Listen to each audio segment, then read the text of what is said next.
Join Kids Hat family.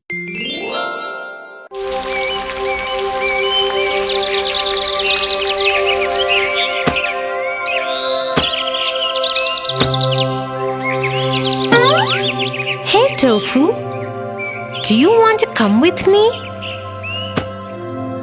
I just saw my piggy bank has enough money to buy new books and toys for the children at the orphanage. You can help me buy and distribute the goodies.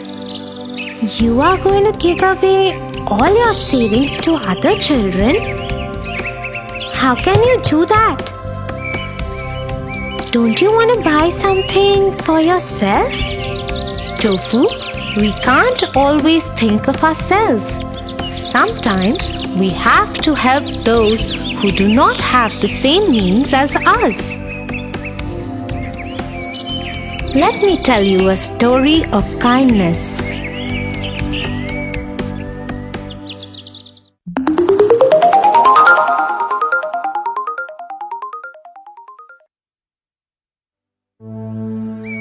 This is a story from a long time ago in Nottingham, England, when Prince Richard ruled the country. His younger brother, Prince John, was a wicked prince who took care of the state while the king was away for wars. Prince John was unkind to common people of Nottingham and had no consideration for the poor. Under his charge, the rich became richer while the poor became poorer.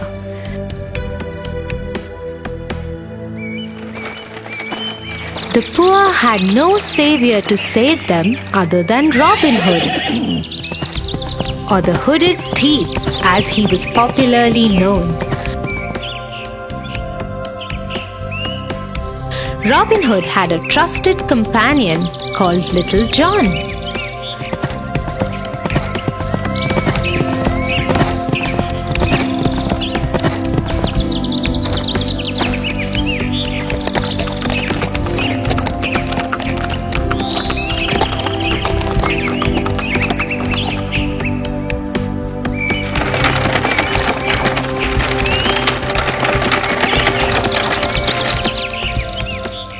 Robin Hood would rob the rich merchants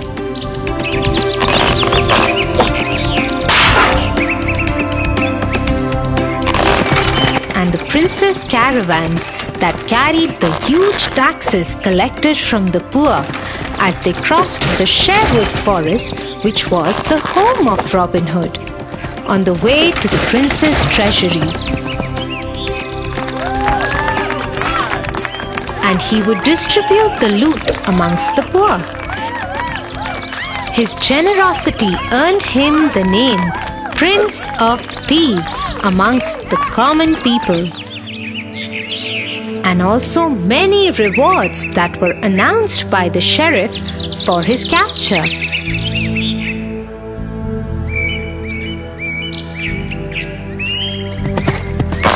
But this did not stop Robin from doing his good deeds.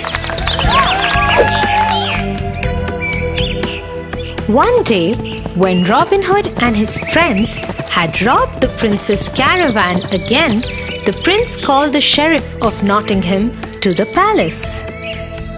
"This is the last time Robin Hood has humiliated my men and me, Sheriff. What are your troops doing? Why haven't they caught that thief as yet?" "We are doing everything, Your Highness. I assure you, we will have him soon." "You should, otherwise someone else will be punished."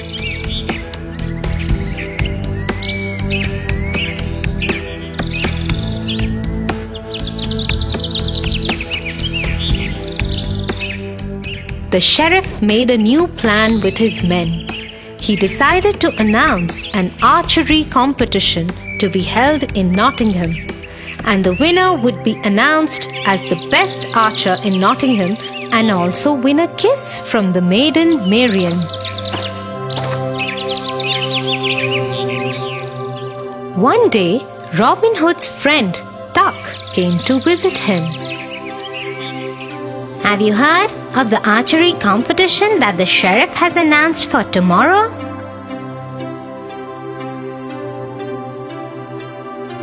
Yes, we have, Friar, and the men and I think Robin shouldn't go to it.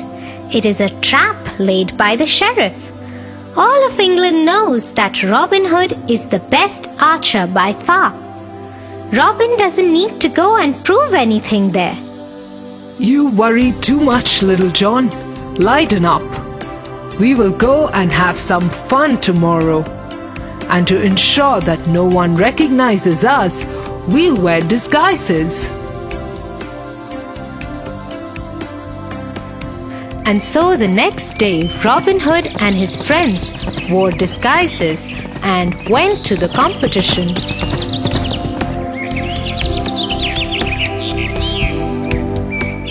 Just as Robin Hood had predicted, no one was able to recognize him.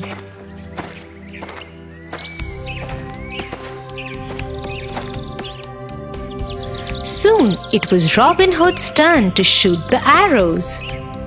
He took the first shot at the board and hit bullseye. The crowd cheered for this unknown archer. Then he took another arrow and shot it again. This one too hit bullseye. The crowd cheered louder.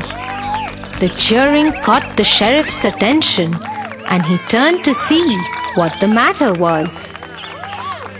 By now, Robin had drawn his third arrow and took a shot. It too hit the bull's eye.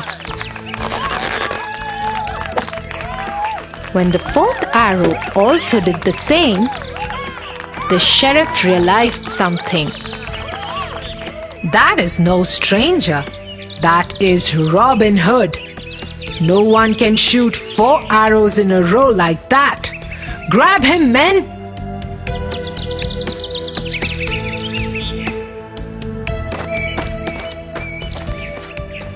The whole crowd broke into a frenzy as the sheriff's men arrested Robin Hood. Off with his head! But Little John moved like a lightning flash and grabbed the prince and put a knife to his throat.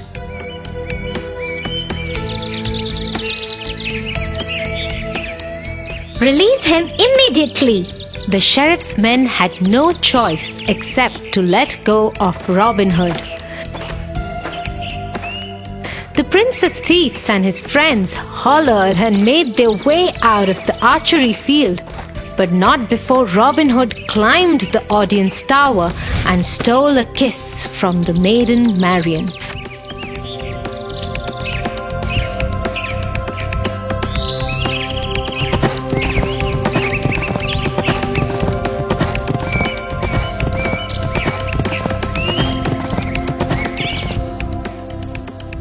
Back at the Sherwood Forest, Robin Hood and his friends got together and celebrated. You were right, Robin Hood. Today was a lot of fun. The sheriff had this coming. I am sure you surprised Maiden Marian too. Well, not as surprised as the prince is going to be when he finds out that we stole 4 bags of gold from his treasury during the sheriff's archery competition. Everybody laughed heartily. Wow, Tia, this is such an inspirational story about being selfless and helping the helpless. I am going to change my ways from now onwards. I am so proud of you, Tofu. That is such a great decision. Keep doing good deeds.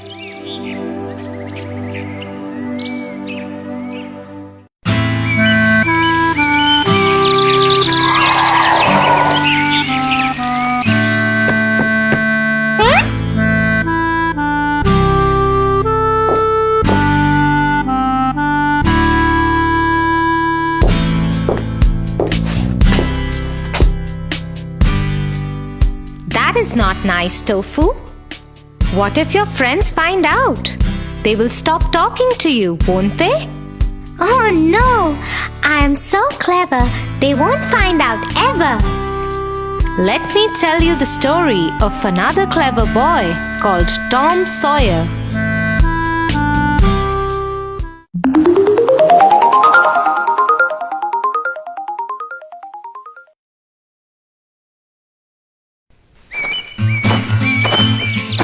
Tom Sawyer lived with his Aunt Polly and half-brother Sid. He was an extremely clever boy who loved mischief. But Tom also had a very good luck, which always helped him get away with the mischief he did. One day, his Aunt Polly was looking for him. "Tom, Tom, where are you?"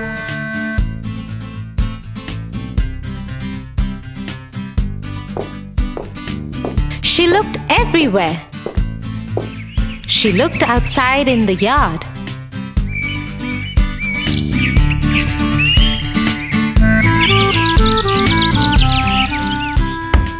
Inside in the house and the kitchen. She looked in her room too, but he was nowhere. She went back to his room and called to him. "Tom, stop hiding and come out now." But there was no answer. Suddenly, Aunt Polly saw something move under Tom's bed. She thought it was Tom. She bent down and swiftly pulled the bed cover. A cat that Tom had hidden there sprung out at Aunt Polly. Surprised looking at this, she shouted, "Oh dear! Where did Tom get the cat? Wait till I find that boy!" Just as Aunt Polly was shooing the cat out of the window, she felt someone behind her. It was Tom trying to escape from the room. He had been hiding in the cupboard. Aunt Polly caught him by the collar. "Tom, what were you doing hiding in the cupboard? You ate all the jam, didn't you?" No, Aunt Polly. I haven't even touched the jam. It must have been Sid. "Don't you lie to me, young man. I can see the jam all over your face."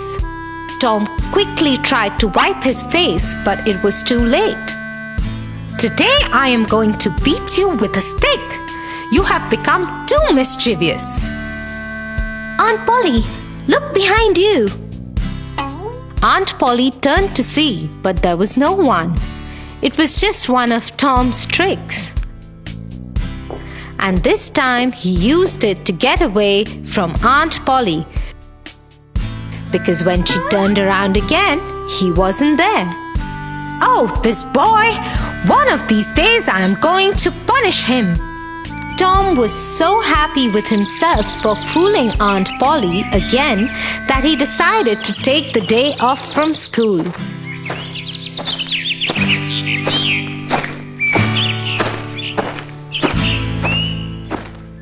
Instead, he went to the river and bathed in it.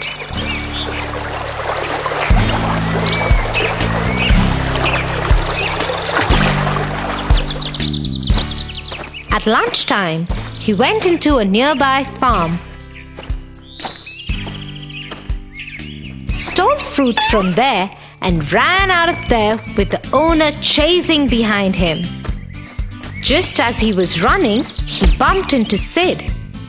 Sid saw Tom's wet hair and clothes and the fruits in his hands and understood that Tom hadn't gone to school, but he didn't say anything.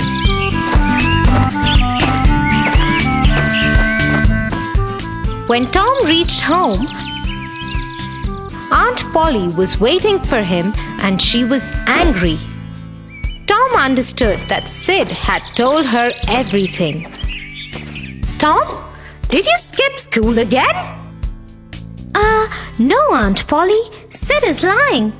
How did you know Sid said anything to me? Well, for once Tom had got himself into trouble.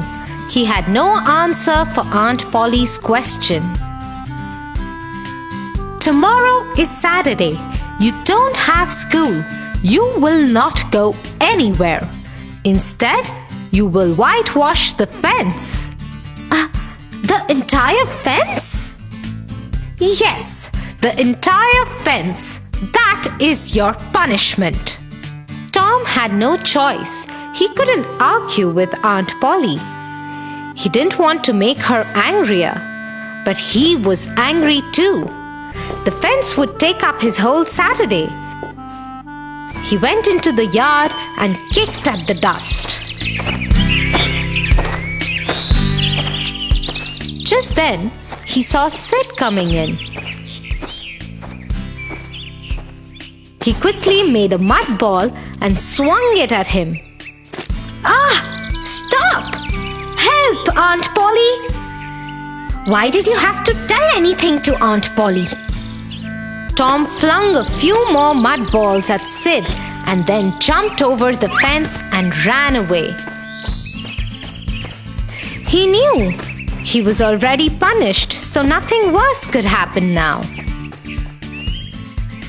Next morning, when Tom came down for breakfast, he was greeted with a pail of paint and paintbrushes. Aunt Polly had been serious about his punishment. So Tom ate his breakfast and went into the yard to whitewash the fence.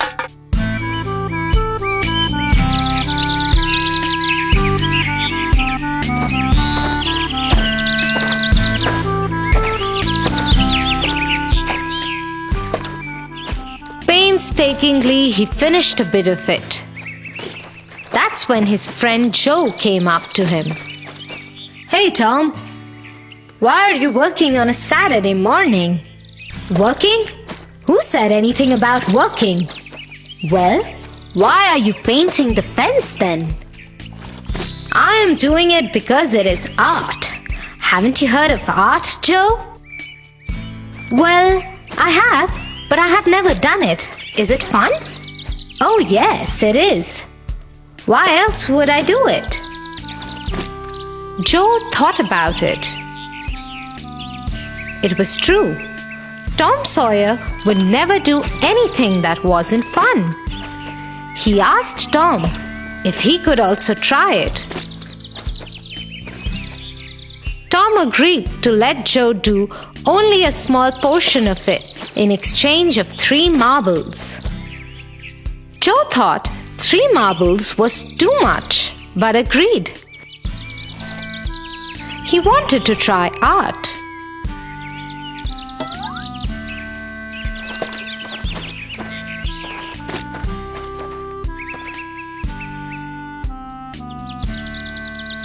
A little while later, their friend Jim came.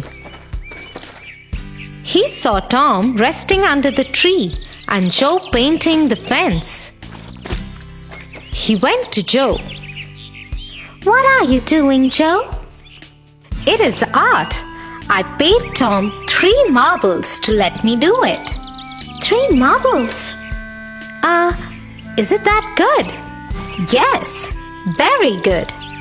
Jim dashed to Tom immediately and asked if in exchange of his fish book, he too could whitewash the fence. Tom feigned some reluctance, but agreed. And so it went on.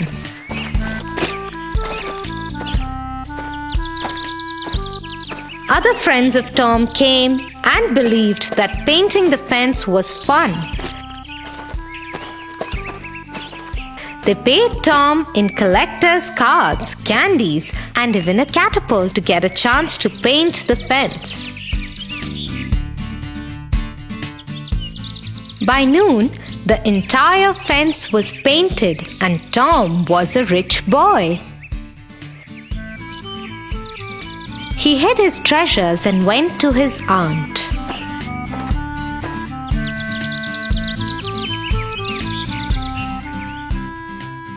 It's done. What? Unbelievable. Let me see. Aunt Polly took Tom with her to see the fence. Indeed, it was done. And it was done very nicely. How did he do it? Anyway, his punishment is over. Now I will have to let him go. I hope he does not create more mischief. But as always, when Aunt Polly turned around to tell Tom that his punishment was over, he was already gone.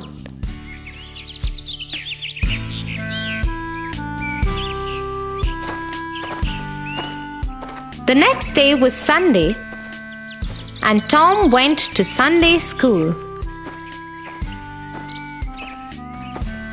When he reached there, he saw a new girl and was smitten by her. He desperately wanted to impress her. He thought of a way he could prove himself better than the other boys. He went to one of the smartest boys in the class.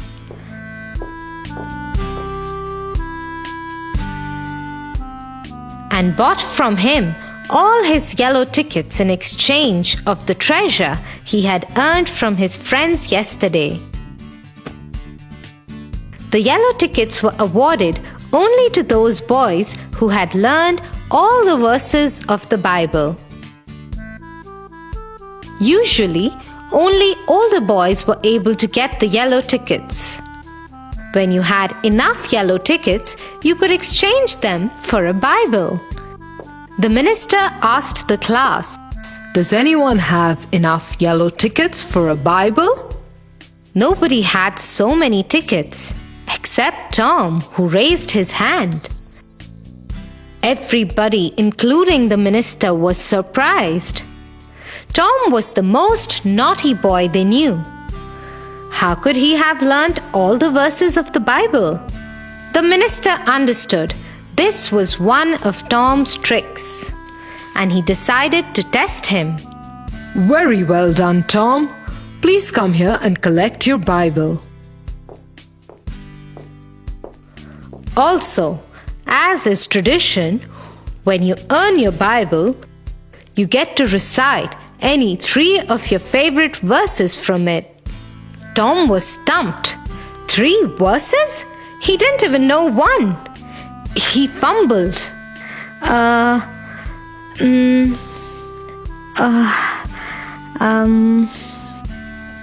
The whole class laughed at him as they understood that mischievous Tom had got into a big soup this time. Do you still think you will never get caught? Oh no, Tia. I have to go and tell my friends the truth and apologize to them right away.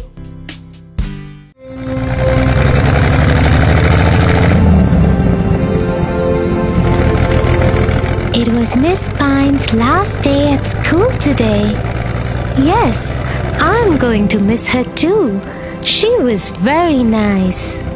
Yes, and she gave all of us from class little souvenirs to remember her by. Really? Wow! What did you get? That's the thing. She gave everyone toys or fancy stationery. All she gave me was this empty diary. So, what's wrong with it? What will I do with a diary? All the kids were showing me their lovely gifts, and I felt so bad. I think you need to know about the miller's son who got a cat from the miller.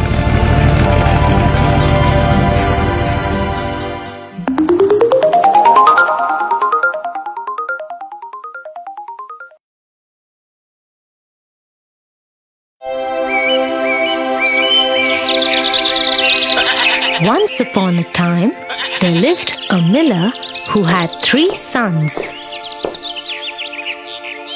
When the miller was dying, he left his mill to his eldest son, his donkey to his second son,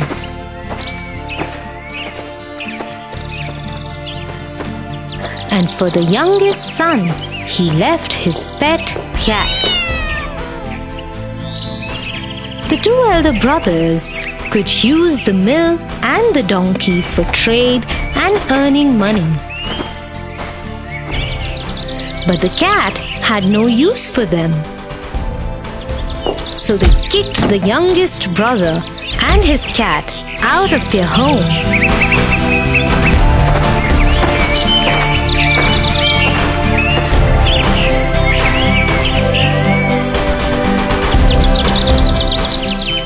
One day, when the 3rd son was sitting with his cat, the cat said to him, Master, don't worry. Everything will be fine. "How will that be?" Can you get me a pair of shoes and a bag? "I have very little money left, but I have never seen a talking cat before, so I trust you."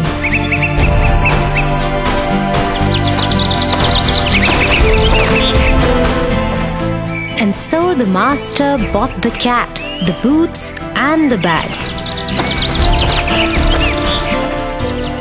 The cat happily took it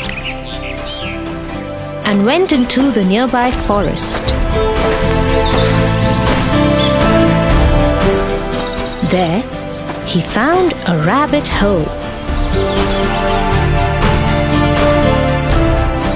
He put the bag to the mouth of the hole. As soon as the rabbit came out, he got caught in the bag. The cat quickly tied its mouth and took it to the master. Master, I have brought you a rabbit for dinner. Let me cook it for you. The cat quickly cooked delicious dinner for his master.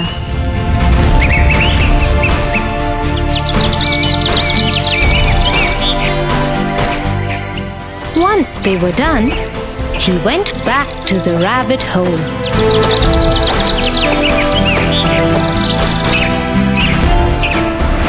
There he caught one more rabbit. He took this rabbit to the king's palace.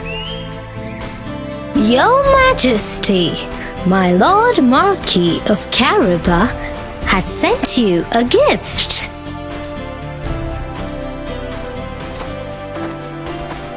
Thank you, Puss, and thank the Marquis for me.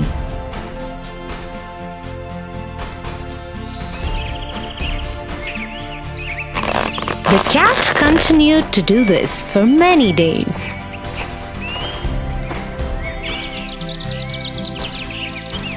One day, it heard about a nasty ogre that everyone was scared of. The cat went to meet him.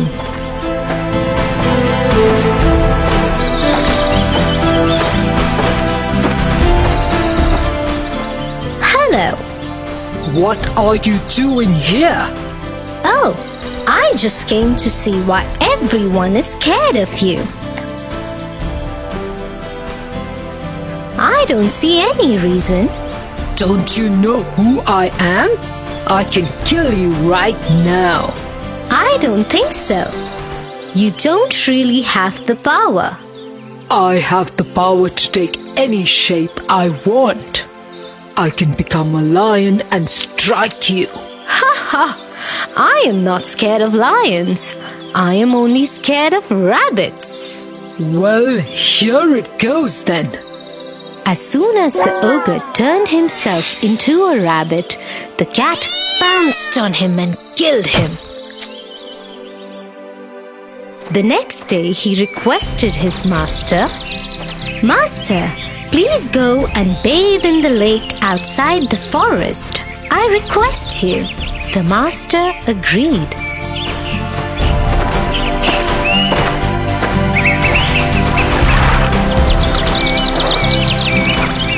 As he was taking a bath, the cat stole the master's clothes and hid them.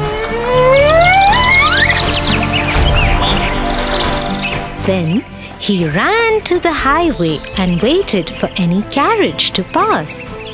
As soon as he saw the king's carriage pass, he called out, Help! Your Majesty, my master is in the lake, but someone stole his clothes. I don't want him to catch a cold. Please help. The king recognized the cat who had been bringing his master's gifts to him every day and stopped immediately. He sent his man to retrieve some clothes from the castle and took them to the master. They gave the clothes to the third son, who looked very handsome in them. Ride with my daughter and me, Marquis of Caraba. We will take you to your place of stay. Thank you, my lord. The cat sat in front with the driver, while his master sat with the king and his daughter in the back. He showed the driver the way to the ogre's castle and told him to take them there. Once they had reached, the cat got down and opened the door of the carriage. We are home, master. Yes, dear puss. Thank you. The king was impressed by the third son's humility and manners. He decided to get his daughter married to him. The young couple happily agreed, and they lived happily ever after. So the cat that everybody thought was of no use was extremely useful and changed everything for the third son. Exactly, Tofu. I am going to keep this diary close to me always and use it to write great stories. I am happy for you.